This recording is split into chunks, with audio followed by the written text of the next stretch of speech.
Hello everyone, कैसे हैं आप सभी। आई होप आप सभी लोग अच्छे होंगे।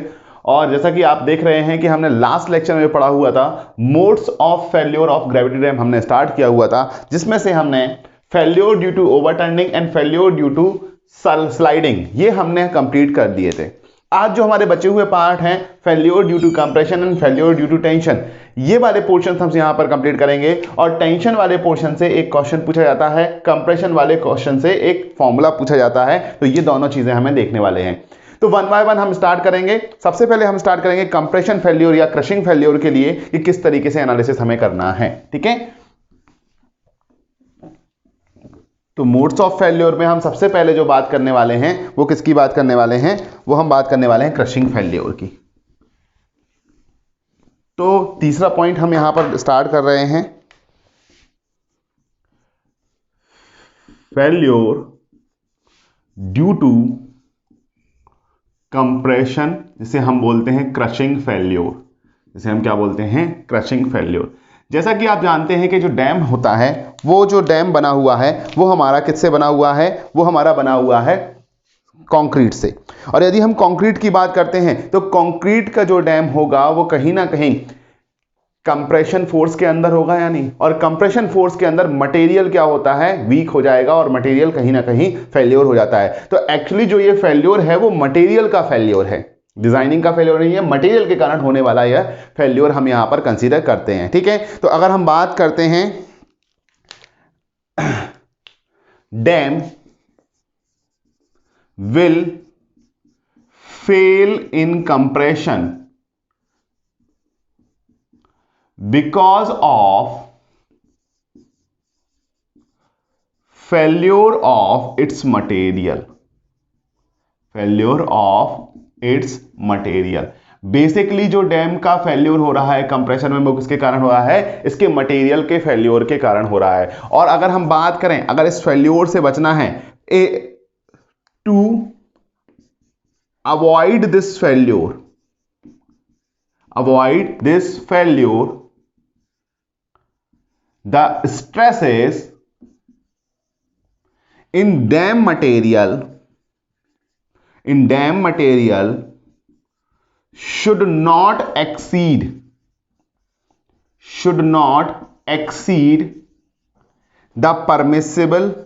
the maximum permissible stresses,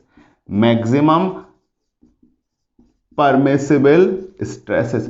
जो भी हमारी स्ट्रेसेस की हम बात कर रहे हैं यहां पर, जो भी हमारी डैम मटेरियल में स्ट्रेसेस आने वाली हैं, लोडिंग कंडीशन के कारण जो भी स्ट्रेसेस आने वाली हैं, वो स्ट्रेसेस डैम की जो मटेरियल की परमिसिबल मैक्सिमम स्ट्रेसेस हैं उनसे कम होना चाहिए। मतलब सिग्मा जो होना चाहिए, सिग्मा मतलब जो डैम में स्ट्रेसेस आ रहे हैं वो should be less then sigma max permissible. किसी भी कंडीशन में इससे ज्यादा वैल्यू नहीं होना चाहिए, तभी हम डैम को कंप्रेशन में क्या कर पाएंगे, सेफ कर पाएंगे। तो अगर हमें जो सिग्मा निकालना है, अगर हम वो स्ट्रेसेस काउंट करते हैं और स्ट्रेसेस की वैल्यू निकालते हैं, तो जो मटेरियल की परमिसिबल मैक्सिमम स्ट्रेसेस हैं उससे कम होना चाहिए, तभी हमारी डैम सेफ होगा। तो अब हमारा बेसिक कंसीडरेशन क्या हो गया है, हमारा बेसिक कंसीडरेशन ये हो गया है कि भैया आपको यहां पर मेनली डैम को कंस्ट्रक्शन करना है और जो हमारी स्ट्रेसेस आ रही हैं वो परमिसिबल स्ट्रेसेस से कम होनी चाहिए। मतलब अगर हम परमिसिबल स्ट्रेसेस की बात कर रहे हैं तो जो हमें स्ट्रेसेस कैलकुलेट करनी है वो कैलकुलेट हम कहां पर करते हैं, वो स्ट्रेसेस जो हम रिजल्टेंट स्ट्रेसेस कैलकुलेट करेंगे वो टो और हील पॉइंट पर कंस्ट्रक्ट करने वाले हैं। ठीक है, तो टो और हील पॉइंट को हमें देखना होगा। तो सबसे पहले यहां हम एक डायग्राम बनाते हैं, उसके बाद एनालिसिस हम स्टार्ट करेंगे। सबसे पहले डायग्राम देखिएगा कि यहां पर कुछ इस तरीके की कंडीशन है। ठीक है, यहां पर क्या है, यहां पर सीजी ऑफ डैम है, सीजी ऑफ डैम। क्या सीजी ऑफ डैम से सारे फोर्सेस पास होंगे, ऐसा जरूरी नहीं है। एक फोर्स होगा जो कि वर्टिकल फोर्स होगा, समेशन ऑफ वर्टिकल फोर्सेस जो हमने बात की थी वो यहां पर कहीं पर हो सकता है, और एक होगा समेशन ऑफ हॉरिजॉन्टल फोर्सेस। और इन दोनों की अगर हम रिजल्टेंट की बात करें तो कुछ ना कुछ रिजल्टेंट निकल करके आएगा या नहीं, रिजल्टेंट फोर्स निकल करके आएगा। और अगर रिजल्टेंट की बात करें तो रिजल्टेंट यहां कहीं निकल करके आ रहा है, मैंने बोला रिजल्टेंट यहां कहीं। अगर रिजल्टेंट सीजी से पास होता, सीजी ऑफ डैम से पास होता, तब तो वहां पर कोई भी बेंडिंग नहीं आती। कोई बेंडिंग आती, मान लीजिए ये इसका सीजी है और इससे पकड़ के लटका दिया, अगर इससे पकड़ के लटका दिया तो कोई ये पूरा हॉरिजॉन्टल रहेगा या नहीं, ये इस तरीके से। और अगर मान लीजिए इस फोर्स को मैंने यहां सीजी से नहीं लटकाया तो क्या ये इस तरीके से टिल्ट हो जाएगा या नहीं? मतलब इस पॉइंट पे लोड ज्यादा हो रहा है, लोड क्या करेगा, इसको घुमाने की कोशिश करेगा, इसकी बेंडिंग करवाने की कोशिश करेगा। तो अगर हम देखें इस लोड के कारण, जो लोड का ये सीजी है, ये इसेंट्रिसिटी है, लोड के कारण जो रिजल्टेंट की जो इसेंट्रिसिटी है, इस इसेंट्रिसिटी के कारण कुछ बेंडिंग स्ट्रेसेस जनरेट हो जाएंगी। तो दो तरीके की स्ट्रेसेस काम करेंगी, एक तो वर्टिकली काम करेंगी जो कि हमारी देगा डायरेक्ट स्ट्रेसेस देगा, और एक हमारा काम करेगा बेंडिंग के कारण जो बेंडिंग स्ट्रेसेस देगा। तो अगर हम बात करें, ये पोर्शन जो है वो हमारा बी है। बी क्या है हमारा? Base width of dam. B क्या है? Base width of dam. तो अगर मैं 1 मीटर लेंथ कंसीडर कर लूं, समझिएगा बात को, 1 मीटर लेंथ, तो 1 मीटर लेंथ कंसीडर करने पर यहां पर एक आपको एक रेक्टेंगल दिखाई देगा या नहीं? 1 मीटर यहां बाहर लिया ये बोर्ड से, और ये बी मीटर है, तो बी इंटू 1 मीटर का कुछ स्ट्रेसेस दिख रहा है या नहीं? बिल्कुल दिखेगा सर, बिल्कुल दिखेगा। और जो हमने रिजल्टेंट निकाल लिया ये तो हमारा अलग से हमारा यहां पर बनाया हुआ है। क्लियर है बात? तो अगर हम बात करते हैं यहां पर, देखिएगा, ठीक है, तो अगर हम बात करते हैं यहां पर, तो हमारा कुछ डायग्राम यहां पर इस तरीके से बन के आ जाएगा।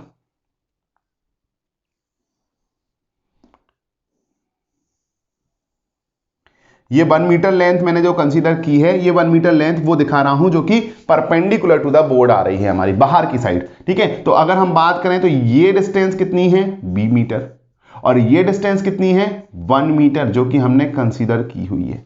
अगर ये 1 मीटर कंसीडर की हुई है तो मुझे बताइएगा, आप यहां से एक एक्सिस एक्स एक्स मिलेगी आपको या नहीं, और यहां से एक एक्सिस मिलेगी क्या? Y Y. ये वाई वाई एक्सिस मिलने वाली है, मिलेगी या नहीं? ये परपेंडिकुलर। और यहां पर जो फोर्सेस लग रहे हैं वो कौन सा होगा? रिजल्टेंट फोर्सेस आर यहां कहीं लग रहा होगा। और अगर हम बात करें इसकी सीजी पॉइंट से डिस्टेंस कितनी है? स्मॉल ई, यानी एसेंट्रिसिटी के बराबर, स्मॉल ई के बराबर वैल्यू है। तो मुझे बताइएगा, क्या मैं इस फोर्सेस को दो पार्ट में रिजॉल्व कर सकता हूं? एक हम यहां पर बात करेंगे, एक यहां पर वर्टिकल फोर्सेस आएगा इसका ही, जो कि समेशन वी था यहां पर, जो यहां पर समेशन वी था, और एक यहां पर हॉरिजॉन्टल फोर्सेस आएगा जो कि क्या था? Summation H. अब मुझे बताइएगा, ये मेरी प्लेन सरफेस है और समेशन एच इसी में काम कर रहा है, तो क्या समेशन एच यहां पर कोई भी मूवमेंट जनरेट करेगा वाई वाई एक्सिस के अबाउट? ये देखिएगा, ये मेरी वाई वाई एक्सिस है और ये मेरी एक्स एक्स एक्सिस है, ठीक है। और जो एच है, समेशन ऑफ एच है, वो कहां काम कर रहा है? वो यहां पर काम कर रहा है, ये डायरेक्शन में, देखिएगा दिखाई दे रहा है, बिल्कुल क्लियर। तो ये कोई मूवमेंट जनरेट करेगा, ये कोई स्ट्रेस जनरेट करेगा? बिल्कुल नहीं करेगा। ये कोई भी डायरेक्ट स्ट्रेस नहीं करेगा, ये शेयर स्ट्रेस जरूर जनरेट कर सकता है क्योंकि इसी प्लेन में वर्क कर रहा है। जबकि समेशन वी, यहां देखिएगा, समेशन वी एक तो डायरेक्ट स्ट्रेसेस जनरेट करेगा, ये डायरेक्ट स्ट्रेसेस भी जनरेट करेगा, और साथ ही साथ इसको रोटेट करवाने की भी कोशिश करेगा। ये यहां से लग रहा है तो इसको रोटेट करवाने की कोशिश करेगा, तो क्या बेंडिंग स्ट्रेसेस भी देगा या नहीं? तो वो रिजल्टेंट को दो कंपोनेंट्स में हमने डिवाइड किया हुआ है, और उसी के बेसिस पर हमने एनालिसिस किया हुआ है कि जो वर्टिकल कंपोनेंट है फोर्सेस का, या लोड का जो वर्टिकल कंपोनेंट है, वो हमें दो तरीके के फोर्सेस देगा। एक जो हमें देगा वो देगा हमें डायरेक्ट स्ट्रेसेस, और एक हमें देगा बेंडिंग स्ट्रेसेस। तो इस पॉइंट पर मुझे दो स्ट्रेसेस मिलेंगी, और इस पॉइंट को मैं कोई नाम दे दूं क्या? बिल्कुल नाम दे सकते हो कोई, या अगर ए ओ पॉइंट है तो इस पॉइंट को नाम दे दो, पी पॉइंट नाम दे दो, या पी पॉइंट भी हम बोल सकते हैं। पी पॉइंट पे हमने स्ट्रेसेस निकाल ली, ठीक है। अगर हमने पी पॉइंट पर स्ट्रेसेस निकाली हैं तो पी पॉइंट पर हमने कुछ ना कुछ स्ट्रेसेस निकाल ली हैं, और पी पॉइंट पर एसेंट्रिसिटी ई है, और वाई एक्सिस को हमने यहां पर कुछ ना कुछ बोला है। और ये जो बी पॉइंट है, ये जो हमारा वी लोड है, ये वी लोड था, ये वी लोड था, इसको कहां घुमाने की कोशिश कर रहा है? इस एक्सिस के अबाउट। ये कौन सी है हमारी? Y axis. ये ब्लू वाली जो है वो हमारी एक्स एक्सिस है। ये तो ये जो है इस पॉइंट को, इस पूरे बेस को कहां घुमाने की कोशिश कर रहा है? वाई एक्सिस के अबाउट रोटेशन। तो जो भी मूवमेंट लेना है वो वाई एक्सिस के अबाउट कंसीडर करना होगा। किसके अबाउट करना होगा? वाई एक्सिस के अबाउट कंसीडर करना होगा। तो यहां पर मैं कुछ नोटेशंस लिख देता हूं आपको, जो नोटेशंस आपको यहां पर ध्यान रखने हैं। आई होप कि ये पूरी असेंबली आपको अभी क्लियर होगी। पूरी असेंबली समझ में आई होगी कि किस तरीके से हमने डायग्राम बनाया हुआ है। ठीक है, तो अगर हम बात करते हैं यहां पर E की वैल्यू लिख लीजिएगा, small e is equal to क्या है, eccentricity of load from CG of dam, dam की CG से जो इसेंट्रिसिटी आ रही है उसको हमने क्या बोला है, उसको हमने E बोला गया है। ठीक है, B के बारे में आप जानते हैं, base width of dam, B के बारे में क्या, बेस विड्थ, और R क्या है, रिजल्टेंट फोर्स है। R क्या है यहां पर, R इज इक्वल टू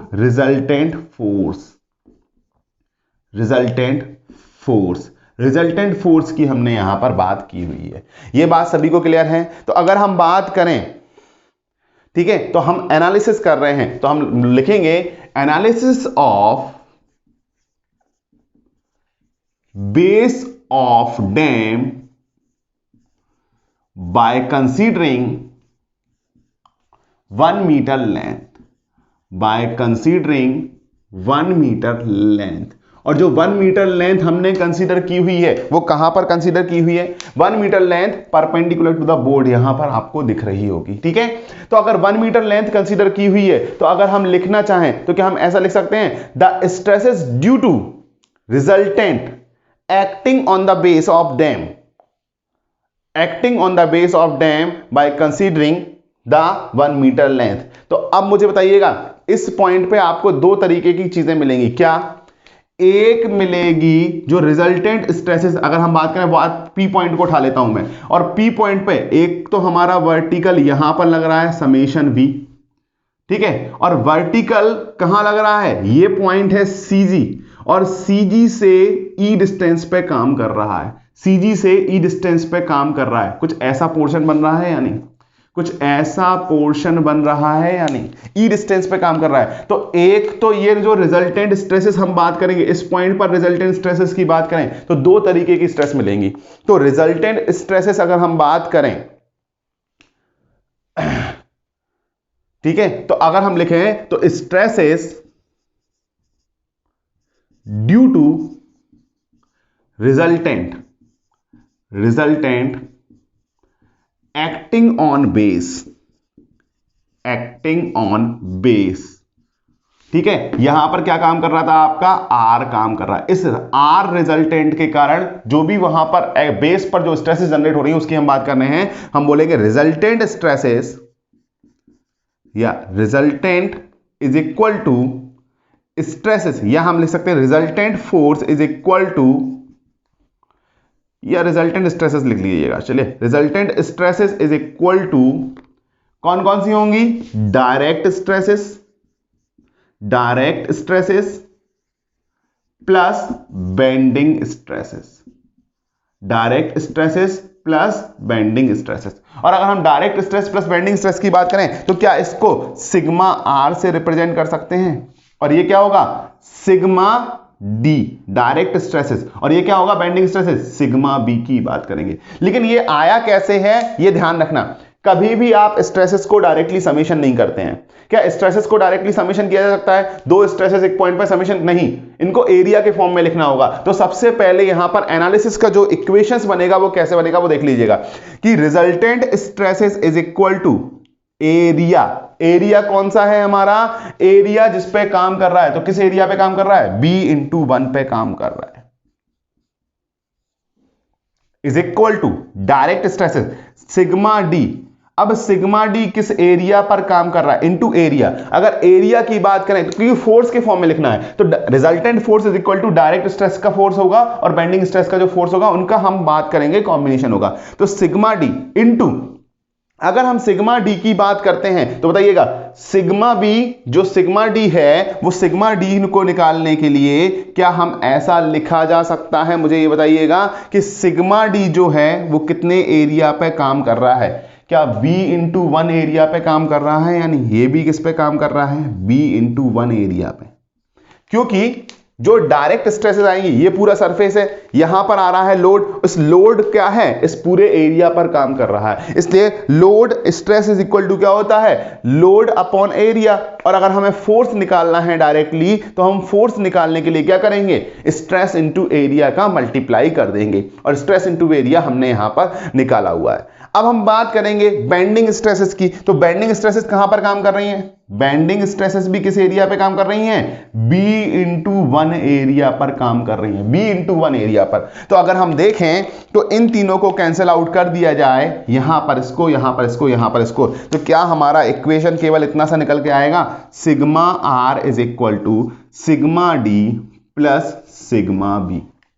तो हमने ये जो इक्वेशन ऊपर वाला लिखा है स्ट्रेसेस का, वो इस बेसिस पे लिखा हुआ है, स्ट्रेस इनटू एरिया। हम फोर्स को इक्वेट करते हैं, हम कभी भी स्ट्रेसेस को डायरेक्टली इक्वेट नहीं करते हैं, ये बात हमेशा ध्यान रखना, सोम में आपने पढ़ा भी होगा शायद, ठीक है।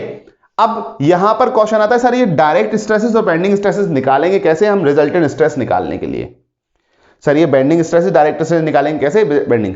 अब देखो यहां पर एक और चीज मैं बता रहा हूं, क्या बता रहा हूं वो समझना। ये जो बेंडिंग स्ट्रेसेस हैं वो पॉजिटिव भी हो सकती हैं, और जब रिजर्वायर एम्प्टी हो जाएगा तो रिजल्टेंट इस साइड से पास होगा तो निगेटिव भी हो सकती हैं, depending on the movement, depending on the movement. जैसे कि अगर मैं बात कर रहा हूं, ये आपका एक्स एक्सिस है, ये वाई एक्सिस है, ठीक है। अभी हम बात कर रहे हैं कि यहां से पास हो रहा है रिजल्टेंट, तो इस तरीके का मूवमेंट देगा, ठीक है। एक मिनट रुकिएगा, थोड़ा सा एक मिनट रुकिएगा, चलिए वो थोड़ा सा टेक्निकल इश्यूज हो गया था, अभी I think it will be okay now. So हम बात कर रहे थे यहां पर सिग्मा आर जो हमें निकालना है, sigma D plus sigma B के फॉर्म में निकालना है।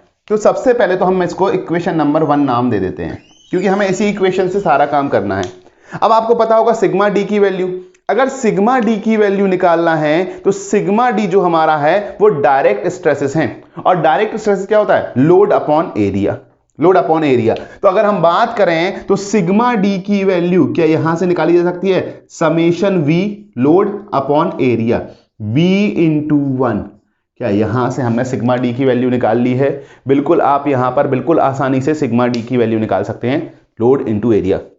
लेकिन बेंडिंग स्ट्रेसेस, अगर हम बेंडिंग स्ट्रेसेस निकालना चाहें तो हमें इक्वेशन पता होना चाहिए, क्या, M by I into Y, पता होना चाहिए या नहीं।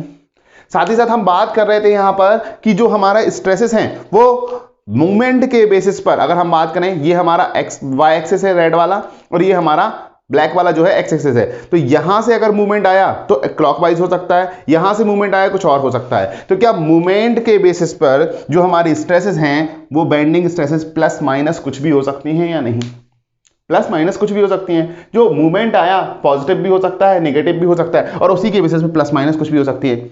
लेकिन जो बेंडिंग स्ट्रेसेस हम काउंट करेंगे वो M by I into Y निकल के आना है, बेंडिंग स्ट्रेसेस।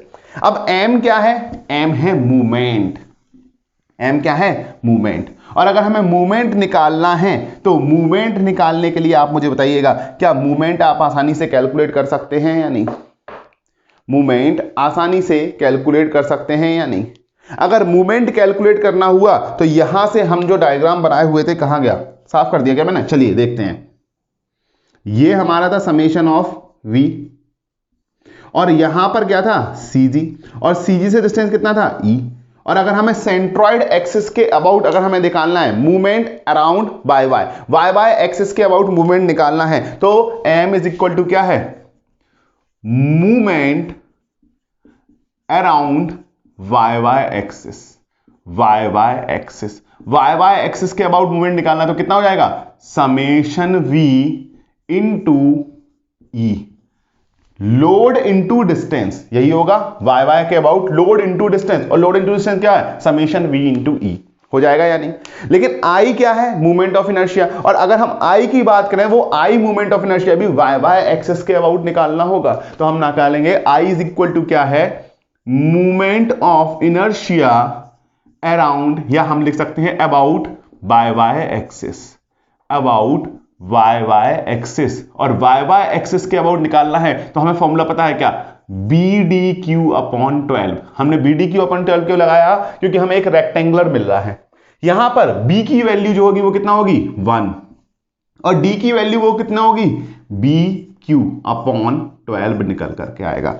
y क्या होता है, देखिएगा y इज इक्वल टू क्या होता है, जो y होता है वो distance of extreme fibre from the centroid axis, ठीक है। तो डिस्टेंस ऑफ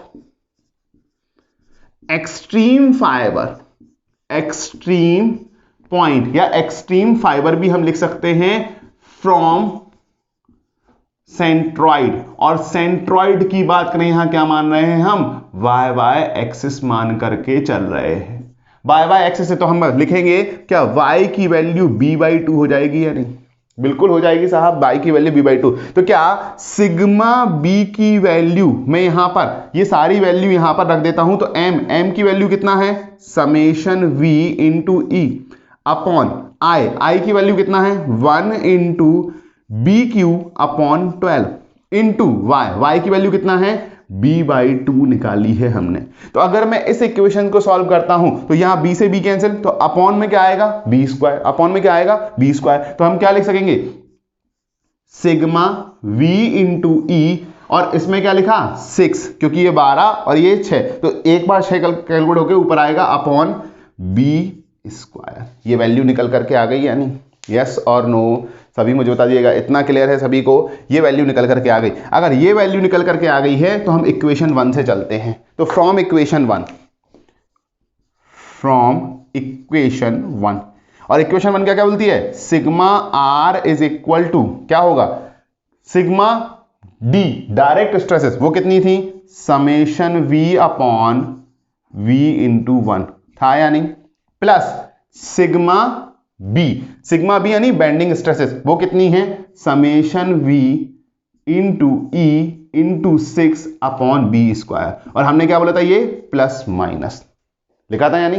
तो अगर हम बात करें यहां से summation b upon 6, b upon v common ले लेते हैं, summation v upon v common ले लिया तो कितना बचा 1 plus minus 6e upon b, sorry, तो ये हमारा हुआ रिजल्टेंट स्ट्रेसेस, और ये फॉर्मूला याद रखना है, ये फॉर्मूला याद रखना है। यही रिजल्टेंट स्ट्रेसेस हैं जो हमें यहां पर मिलने वाली हैं, यही रिजल्टेंट स्ट्रेसेस हैं जो हमें यहां पर मिलने वाली हैं। तो ये फॉर्मूला कैसे निकाला हमने, दो स्ट्रेसेस का कॉम्बिनेशन, एक सिग्मा डी यानी डायरेक्ट स्ट्रेसेस और एक सिग्मा बी यानी बेंडिंग स्ट्रेसेस का कॉम्बिनेशन मिलाकर के रिजल्टेंट निकाला है। अब जो प्लस माइनस लगाया है क्या वो इस ई पे डिपेंड कर रहा है या नहीं, बिल्कुल कर रहा है। अगर E की वैल्यू 0 कर दिया जाए तो केवल डायरेक्ट स्ट्रेसेस रह जाएंगे, बिल्कुल हमें पता है। अगर E इसेंट्रिसिटी की वैल्यू 0 कर दिया जाए तो केवल और केवल डायरेक्ट स्ट्रेसेस रह जाएंगी, जो कि सिग्मा बी अपॉन बी रहेगा, आएगा, क्योंकि 1 है ये 0 हो जाएगा।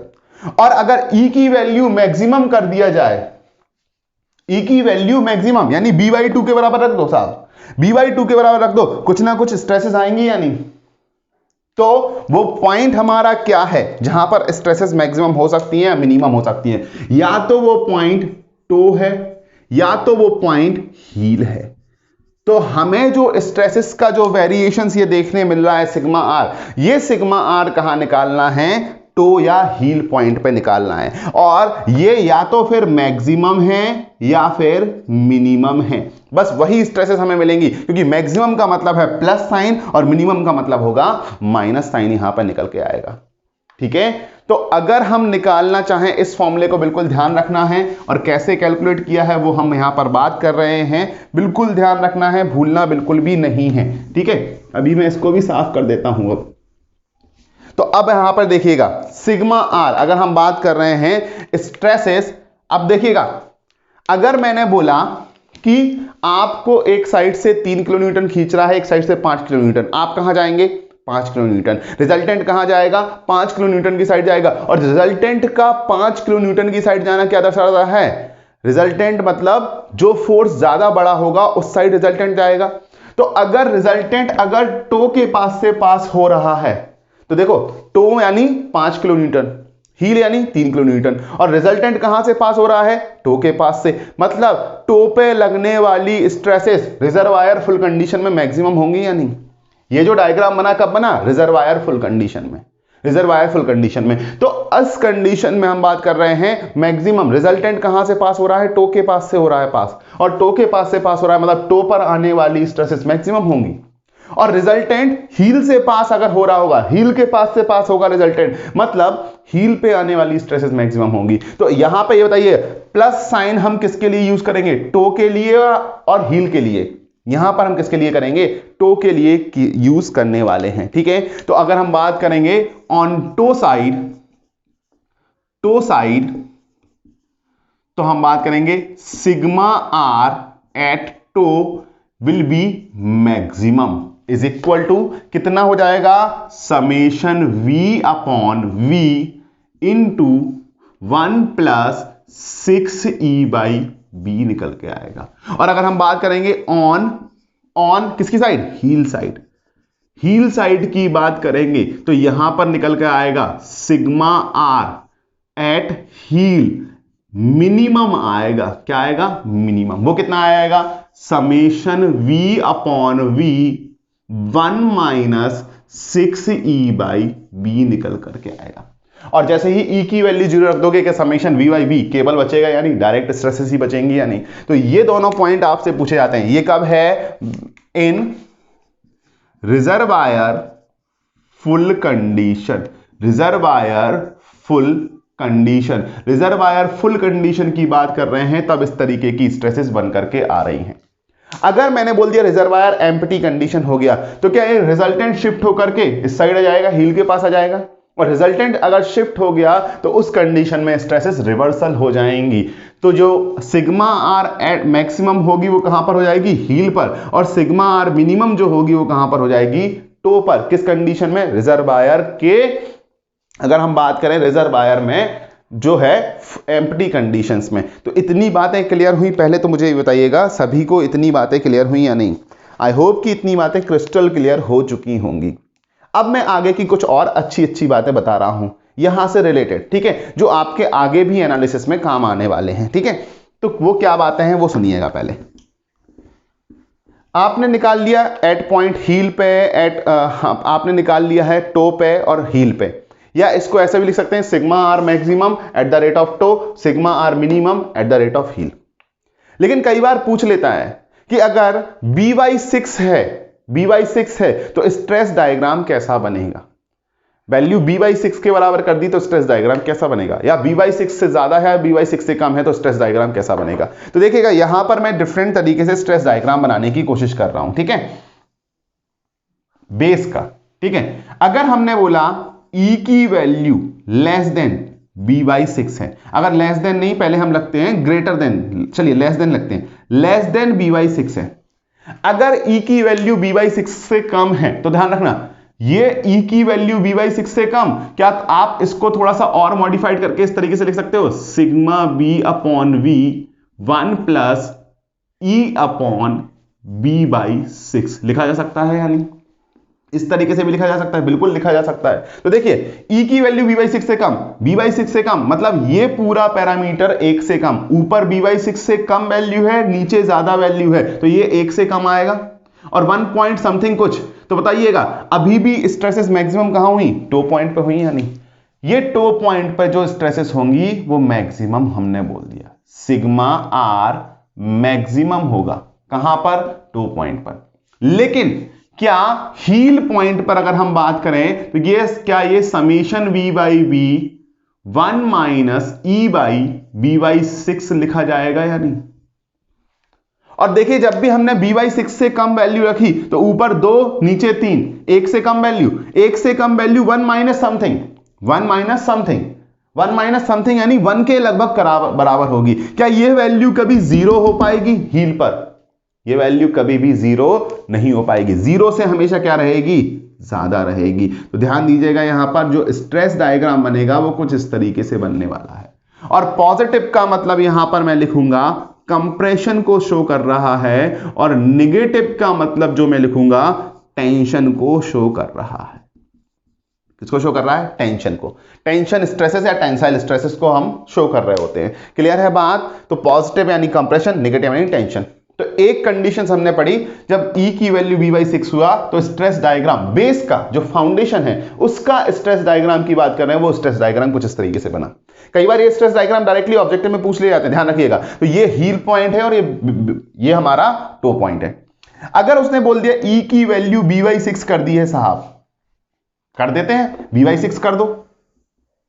अगर इसकी वैल्यू by6 की तो ई की वैल्यू by6 करने पे क्या हुआ, ये वैल्यू को 1 हो गई, तो 2 times of summation v upon e हो गया या नहीं, 2 टाइम्स ऑफ समेशन। तो यहां पर हम क्या लिखेंगे, सिग्मा क्या है, मिनिमम है।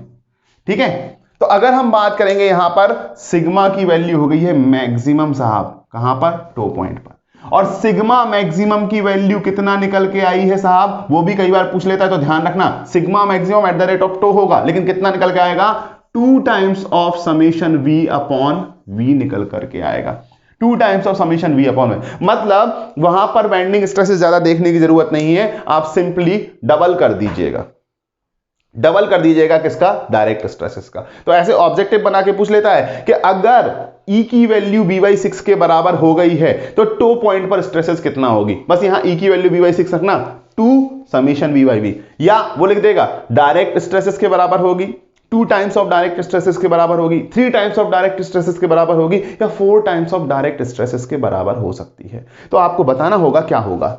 जबकि हम बात करेंगे यहां पर हील पॉइंट पर, हील पॉइंट पर देखिएगा ई की वैल्यू by6 रखिएगा, कितना आएगा, 0 निकल करके आएगा, और 0 निकल करके आया तो हम बात करेंगे सिग्मा मिनिमम की वैल्यू यहां कितना निकल करके आ गई है, सिग्मा मिनिमम की वैल्यू निकल करके आ गई है इज इक्वल टू 0। तो ये भी पूछ सकता है, जब यदि E की वैल्यू by6 है तो रिजर्वायर फुल कंडीशंस में जो मिनिमम स्ट्रेसेस होंगी वो कहां पर अकर होंगी, एट हील पर, एट टो पर, data insufficient, can not be said.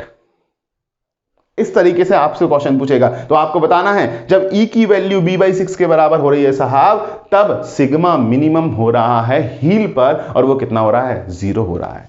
लेकिन यदि मैं बात करता हूं E की वैल्यू ग्रेटर देन by6 कर देते हैं, अब E की वैल्यू by6 से ज्यादा, मतलब ये वैल्यू 1 से ज्यादा, ऊपर by6, यानी ऊपर जो है by6 है, by6 से ज्यादा है, मतलब 5 वैल्यू बोल दें, नीचे बोल दो 4 वैल्यू है सपोज, तो 5/4 1 से ज्यादा, तो ये वैल्यू 2 से भी ज्यादा आ गई या नहीं, ये वैल्यू जो है वो 2 से भी ज्यादा आ जाएगी। तो हम बात कर रहे हैं यहां पर, तो ये जो है कुछ इस तरीके से दिखाई देगा आपको,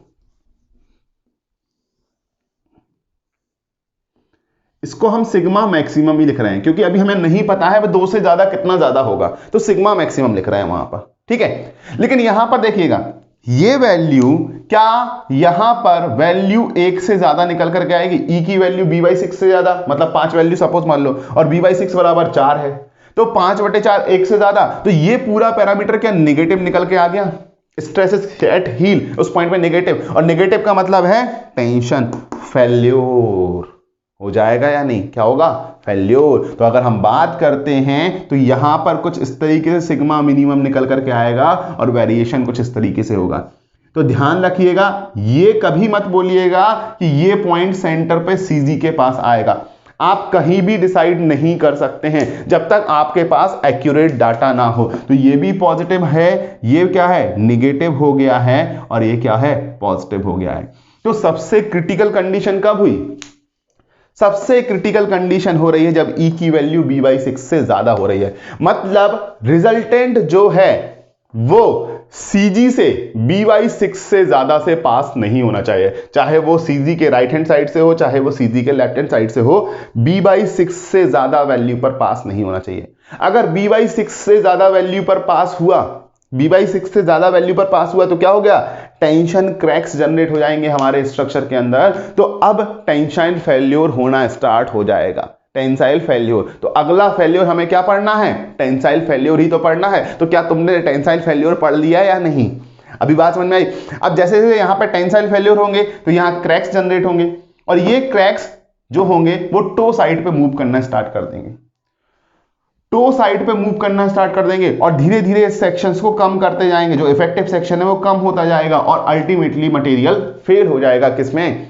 अल्टीमेटली मटेरियल क्रशिंग में हो जाएगा, कंप्रेशन में फेल हो जाएगा। तो ये पॉइंट आपको बिल्कुल ध्यान रखने हैं, ये डायग्राम ध्यान रखने हैं, यहां पर जो ऑब्जेक्टिव बने हैं वो भी हमें ध्यान रखने हैं, इस तरीके से हमें यहां पर बात करनी है। तो काफी इंपॉर्टेंट है ये दोनों इक्वेशंस और यहां पर ये डायग्राम, तो ये पूरा स्क्रीनशॉट दिमाग में छाप लेना आप लोग, बिल्कुल बना लेना, ठीक है।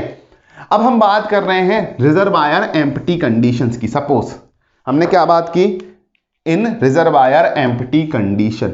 अगर रिजर्वायर एम्प्टी कंडीशन की बात, इसको नोट करके लिखो आप, अगर रिजर्वायर एम्प्टी कंडीशंस की बात करते हैं तो sigma maximum, sigma resultant maximum जो होगा वो कितना होगा, वो होगा तो यही sigma V upon B 1 plus 6E/V, लेकिन कहां होगा, at the rate of heel point पे होगा। कहां पर होगा, at the rate of heel. और सिग्मा आर मिनिमम की बात करी तो वो कितना हो जाएगा, summation V/B upon into 1 minus 6E/B, और ये किस पॉइंट पे होगा, at the rate of toe पे होगा। जब फुल था तो कहां हो रहा था, टो पर मैक्सिमम, अब एम्प्टी है तो टो पर मिनिमम हो जाएगा। क्या ये डायग्राम भी चेंजेस हो जाएंगे? तो रिजर्वायर एम्प्टी कंडीशन में किस पॉइंट को टेक केयर करना होगा, टो को या हील को? हमें करना होगा टो को, क्योंकि टो पे निगेटिव फोर्सेस जनरेट हो जाएंगे, टेंसल जनरेट हो जाएगा। ठीक है, अब अगर हम बात करें ये तीनों कंडीशंस लगा दें किसके लिए, एम्प्टी कंडीशंस के लिए, तो क्या इस पॉइंट को आप टो बोलोगे अब और इस पॉइंट को हील बोलोगे? जो भी डायग्राम बनेगा, डायग्राम उल्टा कर दो, ऐसा कर दो, या इसी को हील रखना है तो इसको हील रखो, यहां से ये डायग्राम बना, क्या इसका डायग्राम कुछ ऐसा बन जाएगा, 0 यहां पर, और इसका डायग्राम क्या कुछ इस तरीके से आ जाएगा या नहीं?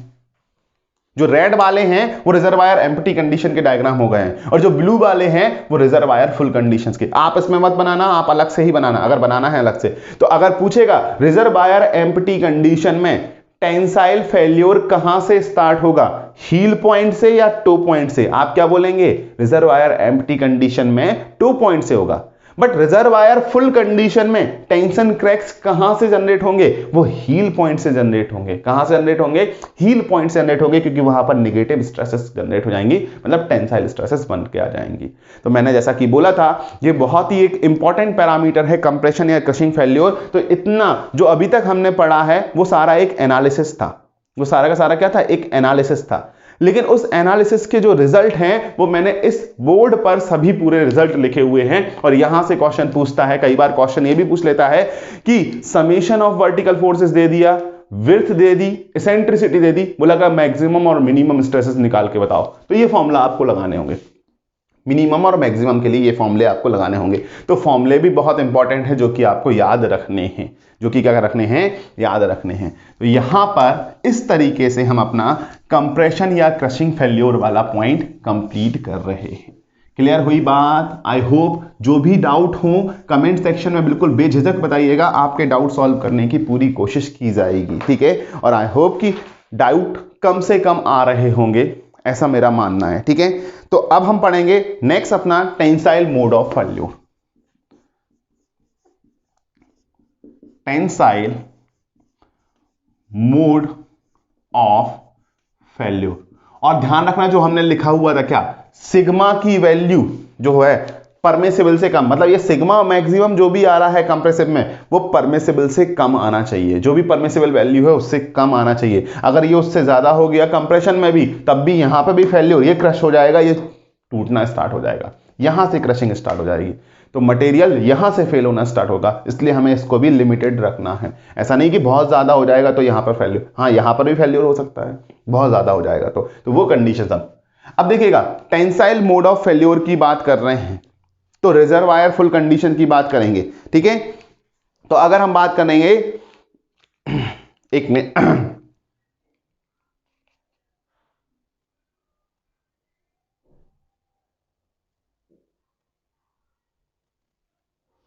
ठीक है, तो अगर हम टेंसाइल फेल्योर की बात कर रहे हैं तो यहां पर हमें देखना होगा कि नेगेटिव स्ट्रेसेस जनरेट नहीं होनी चाहिए। और रिजर्वायर फुल कंडीशन में देखो, रिजर्वायर फुल कंडीशन की बात करते हैं हम, तो रिजर्वायर फुल कंडीशन में नेगेटिव स्ट्रेसेस कहां पर जनरेट हो रही हैं, हील पॉइंट पर। तो ये स्ट्रेसेस हमेशा 0 के बराबर या 0 से ज्यादा रहना चाहिए या नहीं। तो अगर हम बात करें for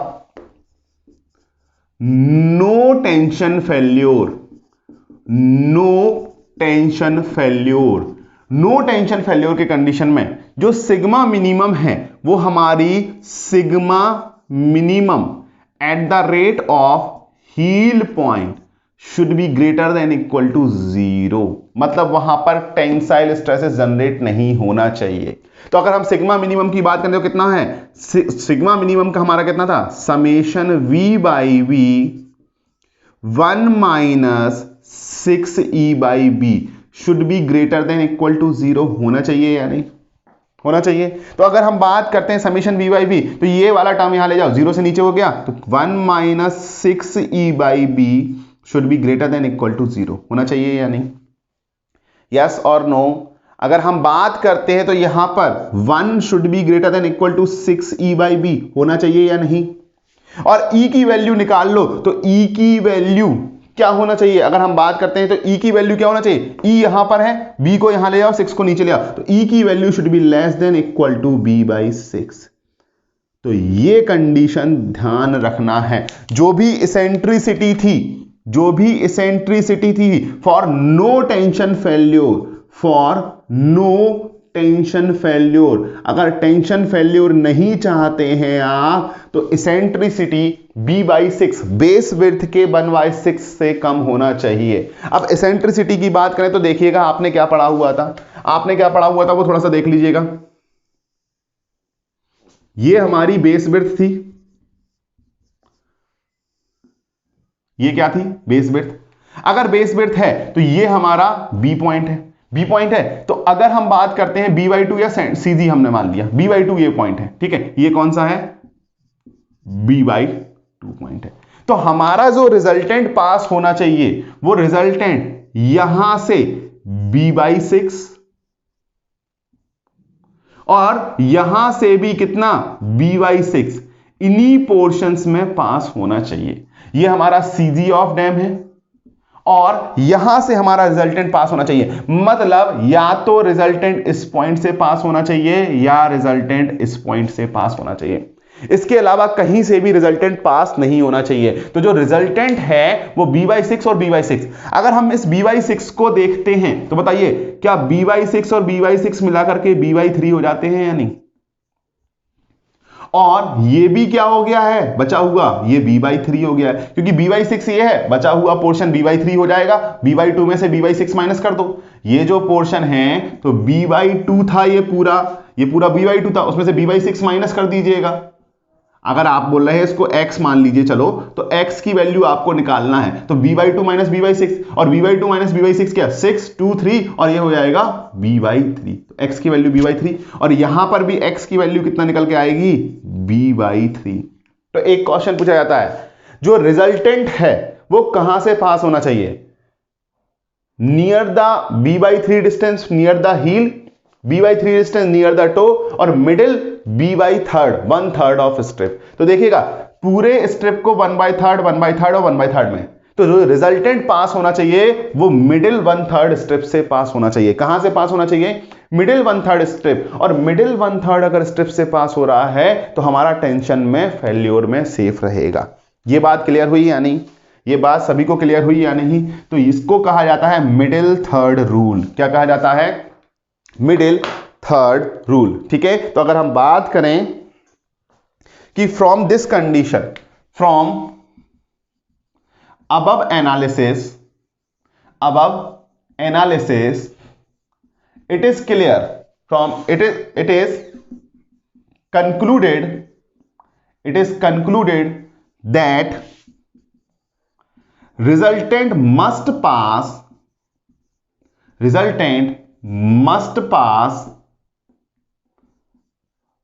from 1/3 strip, 1/3 middle strip of base, it means eccentricities should not be greater than, या eccentricities should be less than equal to b/6। तो कई बार हमें कंफ्यूजन हो जाती है कि 1/3 का मतलब क्या है, 1/3 middle strip of base width, 1/3 middle strip of base width की 1/3 की जो मिडिल स्ट्रिप है वहां से पास होना चाहिए। इसका मतलब है जो इसेंट्रिसिटी है वो b/6 ही होना चाहिए, ठीक है। And it is known as middle third rule. क्या कहा जाता है इसको? मिडिल थर्ड रूल कहा जाता है। तो कई बार ऐसा भी पूछा गया है, as per middle third rule the resultant should pass in middle 1/3 strip, in extreme 1/3 strip, या in anywhere from 1/3 portion in the base width of them और नन ऑफ द अबव। तो हमें ध्यान रखना है। अब देखो दो कंडीशन बन रही है, या तो रिजल्टेंट सीजी के राइट हैंड साइड से यानी टो पॉइंट साइड से पास होगा, या फिर वो हील पॉइंट साइड से पास होगा। कब कहां से पास होगा ध्यान रखना। Resultant will pass from here when reservoir is full. और रिजर्वायर फुल होगा तो इस साइड के फोर्सेस ज्यादा होंगे, तो टो के पास से होगा। और अगर हम बात करें resultant will pass from here in reservoir empty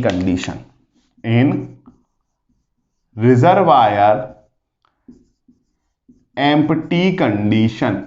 reservoir empty condition में से सीजी के लेफ्ट हैंड साइड से पास होगा और रिजर्वायर फुल कंडीशन में सीजी के राइट हैंड साइड से, मतलब टो साइड से पास होने वाला है। तो सीजी और टो के बीच से कब पास होगा? जब रिजर्वायर फुल है। और सीजी और हील के बीच से कब पास होगा? जब रिजर्वायर एम्प्टी की कंडीशन है। तो ये चीज ध्यान रखना है। और हमने ऐसा क्यों बोला है? क्योंकि हील पॉइंट पे, अब हमने जो एनालिसिस किया है, तुम बोल रहे हो सर आपने जो एनालिसिस किया सर वो हील पॉइंट के लिए किया, मतलब फुल कंडीशन में किया। अरे बेटा, अगर हमने फुल कंडीशन में किया हुआ है तो आप एक काम करो ना, यहां पर लिख दो टो पॉइंट। जब रिजर्वायर एम्प्टी है तो क्या होगा? Sigma minimum at the rate of toe point. बस यही तो। बाकी एनालिसिस तो सेम होने वाला है या नहीं? तो डाउट जो जनरेट हो रहा है उसको तुम ही नहीं क्लियरिफाई कर लिया है या नहीं? जो डाउट जनरेट हुआ उसको किसने क्लैरिफाई किया है? तुम ही नहीं क्लैरिफाई किया है। और तो कुछ हमने बात की ही नहीं है। तो ये कंडीशंस हुई यहां पर। तो ये पॉइंट जरूर ध्यान रखना। जो इसेंट्रिसिटी है वो b/6 से कम होना चाहिए for no tension failure condition.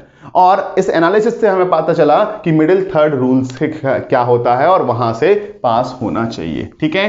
तो ऐसा क्यों लिख रहे हैं? अब थोड़ा सा उसके बारे में मेंशन करवा देता हूं।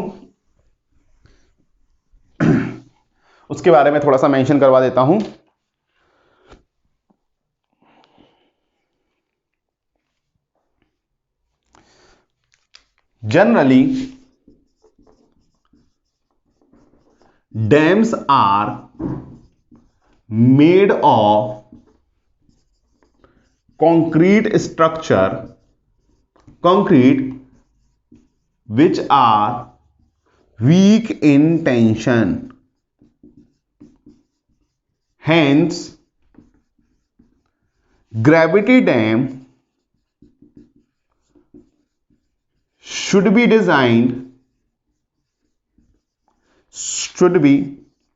designed for no tension condition. Hence, resultant must pass through 1/3 base width, या ऐसे लिखे थ्रो मिडिल 1/3 बेस विड्थ। तो ये कंडीशंस हमें फॉलो करना है। हमें फॉलो करना है। और हमने ये भी देख लिया है कि रिजर्वायर फुल कंडीशंस में वो यहां के b/6 तक जाना चाहिए और रिजर्वायर एम्प्टी कंडीशन में यहां तक b/6 पर जाना चाहिए। लेकिन अब अल्टीमेटली हम बात करते हैं क्या कैसे होता है फेल्योर। देखिएगा, ये हमारा बेस है, मान लीजिए हील पॉइंट पे हमारा ये पूरा जो है बेस है, अभी पूरा का पूरा बेस इफेक्टिव है किसको रोकने के लिए? कंप्रेशन को रोकने के लिए। ठीक है, मान लीजिए कंप्रेशन को रोकने के लिए। और यहां पर अगर हम बात करते हैं जो कंप्रेशन स्ट्रेस की वैल्यू है, ध्यान दीजिएगा थोड़ा सा, यहां पर जो कंप्रेशन की हम बात कर रहे हैं, जो मैक्सिमम परमिसिबल कंप्रेसिबल है, मान लो सपोज एक एग्जांपल ले रहा हूं, ठीक है, वो कितना है? वो है मेरा 120 kilo newton per metre square suppose. ठीक है, तो अगर हमने बात किया सिग्मा वन वैल्यू निकल के आ रही है, वो निकल के आ रही है 110 kilo newton per metre square. जब ये पूरा सेक्शन इफेक्टिव है, when complete section is effective, complete section is effective, पूरा का पूरा सेक्शन इफेक्टिव है। ठीक है, तो ये यहां पर, तो अब देखो सिग्मा वन की वैल्यू क्या सिग्मा मैक्सिमम से कम आ रही है या नहीं? सिग्मा वन की वैल्यू सिग्मा मैक्सिमम से कम आ रही है, बिल्कुल। अब देखिएगा, अब if tension cracks develop, tension cracks develop कहां पर? Tension cracks develop at the rate of heel, heel पर टेंशन क्रैक डेवलप हुए, और थोड़े से अगर टेंशन क्रैक डेवलप हो गए सपोज, तो ये जो सेक्शन होगा, अब जो विड्थ बची, क्या जो नई विड्थ B1 बची है, क्या वो B से कम हो गई या नहीं? B से कम हो गई। ये तो टोटल था B, और अब जो बची हुई है, क्या वो B से कम हो गई है? बिल्कुल सर, B से कम हो गई है। तो एरिया जो है वो एरिया कम हुआ, तो हम बताएं स्ट्रेस निकालते हैं, sigma one is equal to, वो होती है क्या? Load upon area.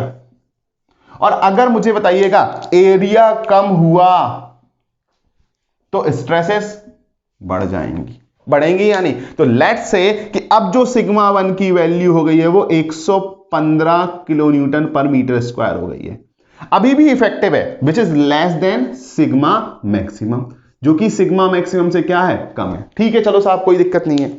अब स्ट्रेसेस थोड़ी, जो टेंशन क्रैक्स है वो टेंशन क्रैक्स और आगे बढ़े, और आगे बढ़े, जब और आगे बढ़े तो B2 की वैल्यू जो हो गई वो B से बहुत ही ज्यादा कम हो गई, तो स्ट्रेसेस फिर से बढ़ी। तो let's say sigma one is equal to कितना हो गया है? Let's say 121 kilo newton per metre square हो गया है, और वो ग्रेटर देन हो गया सिग्मा मैक्सिमम से। तो टेंशन क्रैक्स के कारण इफेक्टिव एरिया कम हो रहा है, तो ये पूरा मटेरियल क्या क्रश हो जाएगा? जो बचा हुआ मटेरियल है वो क्रशिंग हो जाएगी उसकी, यानी वो क्या हो जाएगा? क्रस्ड हो जाएगा। तो ध्यान रखना, यहां पर अगर तुमसे पूछे कि टेंशन के कारण क्या फेल्योर हो रहा है, हाँ, टेंशन के कारण फेल्योर हो रहा है, लेकिन क्यों हो रहा है? क्योंकि टेंशन के कारण जो इफेक्टिव रेजिस्टिंग एरिया है वो कम होता जा रहा है, और उसके कारण अल्टीमेटली जो फेल्योर हो रहा है वो क्रशिंग में ही हो रहा है। ठीक है, क्लियर है इतनी बात?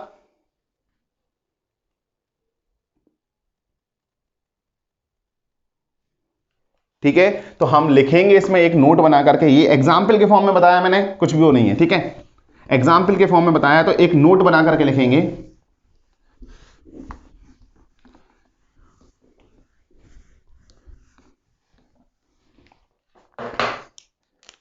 नोट बना करके लिखिएगा,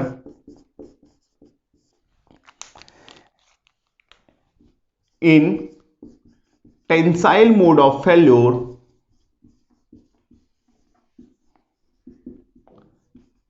due to development of या due to generation, डेवलपमेंट मत लिखिएगा, due to generation of tensile cracks,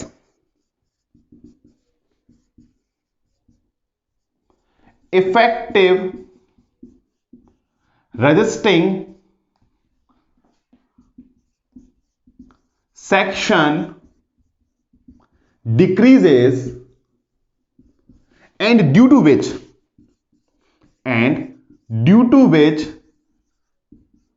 material ultimately fails in crushing। तो ध्यान रखना, अल्टीमेटली, यही हमने किसमें पढ़ा हुआ था? आरसीसी में भी यही पढ़ते हैं कि अल्टीमेटली टेंसाइल क्रैक्स जनरेट होते हैं, वो उसके इफेक्टिव एरिया को कम करते हैं, और इफेक्टिव एरिया को कम करते हैं तो अल्टीमेटली क्रशिंग में फेल होता है। कोई भी सेक्शन होता है क्रशिंग में फेल होता है कंक्रीट का, उसी तरीके से कहानी यहां पर भी है। ठीक है, यहां पर भी वही कहानी है कि प्रोग्रेसिव, सो हम बोल सकते हैं it is a kind of progressive failure, it is a kind of progressive failure, not a sudden failure, progressive failure not a sudden failure. जबकि क्रशिंग क्या है एक तरीके का, वो सडन फेल्योर हो जाएगा, वो क्या हो जाएगा, वो एक तरीके का सडन फेल्योर। और जो स्ट्रेसेस हैं वो प्रिंसिपल स्ट्रेसेस रहती हैं टो पॉइंट पे। तो हमारा ये लेक्चर्स रहा हमारे बाकी दो मोड्स ऑफ फेल्योर के बारे में। अगले लेक्चर में जो मैं यहां पे बात कर रहा हूं generation of tensile cracks, tensile cracks का जो जनरेशन होता है वो किस कारण से होता है, प्रिंसिपल स्ट्रेसेस के कारण होता है। किसके कारण, प्रिंसिपल स्ट्रेसेस के कारण। तो अगले लेक्चर में हम जो डैम सेक्शंस के जो डिजाइन है उसकी बात करेंगे, डिजाइन स्टेप्स क्या हैं। साथ ही साथ मैं आपसे बात करूंगा principal stresses and shear stresses, जो टो पोर्शन पे जनरेट होता है, जो टेंशंस डेवलप करने के काम कर रहे होते हैं, उन स्ट्रेसेस की बात करेंगे हमारे अगले लेक्चर में। तब तक हमारे साथ बने रहिएगा। और रिगार्डिंग एमपीपीएससी एई, यहाँ पर मैंने जो ऑर्डिनरी कैलकुलेटर के कुछ ट्रिक्स हैं जिससे आप कैलकुलेशन को आसान बना सकते हैं, वो मैंने यहाँ पर शेयर किए हैं, उनको देखिएगा और अपने वैल्यूएबल फीडबैक दे दीजिएगा। टेलीग्राम चैनल ज्वाइन कीजिएगा सक्सेस प्राइड का, और वहाँ पर आपको अपडेट मिलती रहेगी। और स्पेशल एमपी स्पेशल जीके भी हमने शेयर किया हुआ है, वो भी आप वहाँ पर देख सकते हैं। So thank you so much everyone for being with us. Thank you.